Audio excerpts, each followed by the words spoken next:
long drive. My name's Caleb, like she said, and I'm 23, and I'm from Bartlesville, Oklahoma, and that is my mom and my dad right there.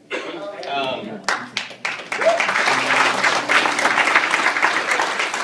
choked up before I get into this. Growing up, I had an amazing childhood. I have amazing parents, couldn't ask for better. Went to church. They laid out a great foundation for me. I had all the right tools for success. In high school, I started running and really began to excel in that and in my academics as well. When I graduated high school, I was fourth in class with a 3.96 GPA, and I had a couple of state titles under me. Received a scholarship to run at a Baptist university, and went there, was real excited about it, and continued, going to church. I was just a spectator there, though. I was never a participant, and I now know what that means. My junior year, I had improved quite a bit in running, and I was ranked 17th in the nation. And at Nationals, I had the goal, kind of the dream of making All-American, which was top 6. And I knew I was going to have the race of my life to do it, but I thought it was possible. I was in 6th place, moving into 5th at the 18.5-mile mark, and I got tripped up by a guy. He didn't mean to do it. He just cut in front of me last second trying to get water. And I tripped and fell. I ended up not finishing the race. And when I came back, I had a lot of disappointment, a lot of shame. I put a lot of pressure on myself. And I remember thinking when I got back, because I slipped into a depression, I remember thinking, well, maybe I need to go to church. I need to do something. But I had never had that real touch from God, that real experience from God, so I sought relief from the world, and I got invited to parties and started going to those, which I had never done up till that point. Began using drugs, and within 4 months of the first time that I had ever drank alcohol, I began using heroin.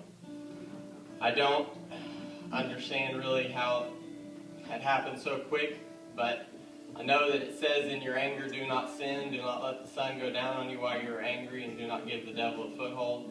I was angry at myself, and I sinned, and he got that stronghold and yanked hard, and I fell.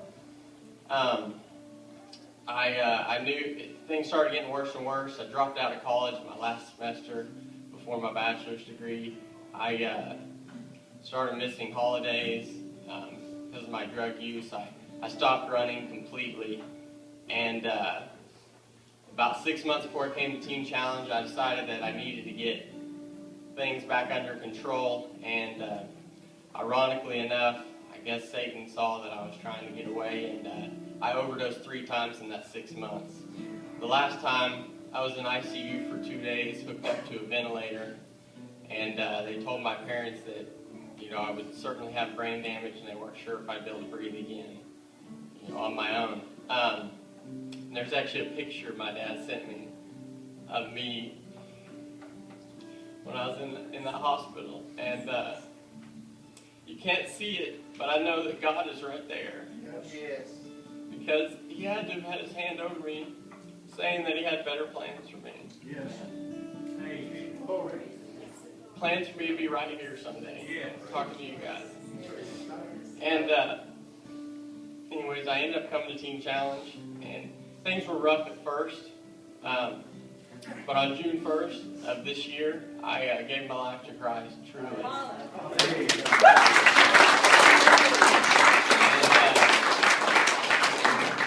And, everything's got a lot better since then. I have this verse I want to read. It's James 1:2-3. It says, Dear brothers and sisters, whenever trouble comes your way, let it be an opportunity for joy. For when your faith is tested, your endurance has a chance to grow. Now when trouble comes my way, I know that I have the armor of God, and I know I have the fruits of the Spirit, and that I can stand up and praise Him in the storm, and I don't have to fall. I have God to lean on for that power and that strength. And for my future, I feel like I have a call of missions on my life. I want to extend the grace and the love that was given to me. I want to extend that to others and let them know that in those times when you don't feel like you have anybody. You always have God. He's always there, right in your presence if you just call upon Him. And I realized this the other day that Teen Challenge, I think Brother Lynn touched on it. It's not government funded. It's ran completely off of donations, so that they don't have to be told by the government how they can, teach and preach to us. And so it's, my brothers and I's lives are changed because of churches and congregations and people like you. And so that's a true blessing. We really appreciate that. Thank you very much.